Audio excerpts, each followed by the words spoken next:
Hello.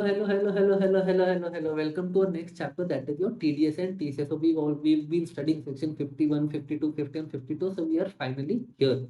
So what you have to remember is TDS is deducted at the rate of 2%, and this does not include your TDS is deducted at 2%. TCS is deducted at 1% and does not include tax amount over here also. Remember, if you need these notes are also available in soft copy. So if you are watching this during the exams or one day before the exam, the moment you place the order, these notes will be emailed to you within half an hour maximum. So if you need these notes, do not hesitate. Okay. So any person liable to deduct tax and source, who are the person who are liable to deduct tax and source? Your central government, state government, local authority, government agencies, societies established by CGSG, local authority, and your PSU, that is your public sector undertakings. These are the people who can deduct your who can deduct tax and so, that is TDS. Threshold limit: when, at what amount will they deduct? Your chapter TDS TCS chapter under GST is 1/10 of the TDS TCS chapter in DT. So I have uploaded a 47 minutes video for DT, and this TDS TCS will barely be 5 to 7 minutes. So your threshold limit to deduct TDS will be if value of goods and services excluding GST is greater than 2.5 lakhs under a contract, then your TDS will be deducted.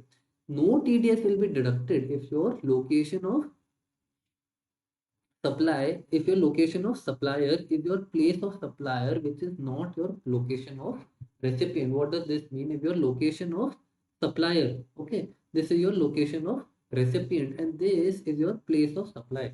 So if your location of supplier and your place of supplier is the same, but your location of recipient is different, that means this belongs to a different state. The person who wants to deduct tax, he belongs to a different state, and these both belong to the same state. In such a case, no TDS will be deducted. That is where your supply is happening, and the person who is supplying, they are both in the same state, but the TDS deductor is in a different state. Then in such a case, there will be no TDS deduction. Okay. The due date for payment to government: once you have deducted, you also have to pay to the government. So that is within 10 days from the end of the month in which TDS is collected. For example, you collected TDS on 17th of April. So you have 10 days from the end of the month. April has January, February, March, April, 30 days. Okay, so 10 days from April, and that is basically you have to pay this by 10th of May. Clear? Okay. No TDS is to be deducted if transaction is among themselves. Among themselves means if these persons who are liable to deduct TDS, if they are transaction among themselves, if these people are transacting among themselves, some transaction is happening, no TDS needs to be deducted. Okay. Deductee can claim credit of tax deducted in electronic cash ledger. Since this is a tax that has been deducted, what you have to notice that since this is a tax that we are deducting, the person whose tax has been deducted, of course, he will be able to claim credit, right? Because it is tax. So he can claim credit in the electronic cash ledger. Okay. And next is deductor. Deductor is these people. Okay. So these deductors, they have to furnish a certificate to the deductee within 5 days of payment. So within 5 days of payment to the government, they have to give a certificate that was this tax that I collected on your behalf, I paid to the government. Don't worry, you will be allowed to credit of this. So remember, this is TDS is at the rate of 2%. Now TCS is at the rate 1%. This 2% you have to remember, it is basically 1% and 1%. That is how it is divided: CGST, SGST, and this 1% is 0.5% and 0.5%. Okay. Again, it does not include your tax amount.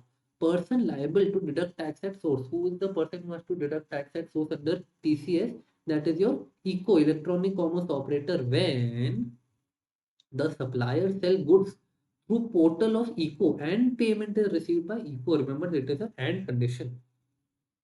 That is, the goods have to be sold also through the website of the ECO, and the payment also the ECO only receives. What is the due date for settlement? Due date for statement. Sorry, due date for statement is monthly statement is 10 days from end of month, and annual statement is 31st December following the end of year.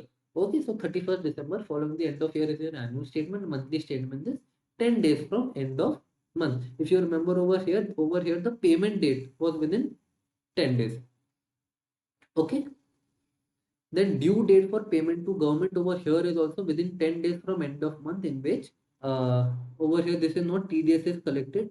it should be tax is collected. Okay, TDS cannot be collected. Okay, so this is your, we are done with this chapter. Over here, instead of TDS, make it TCS. Great. So we are done with this chapter, and I will see you in the next video. That is your tax invoice, credit and debit note.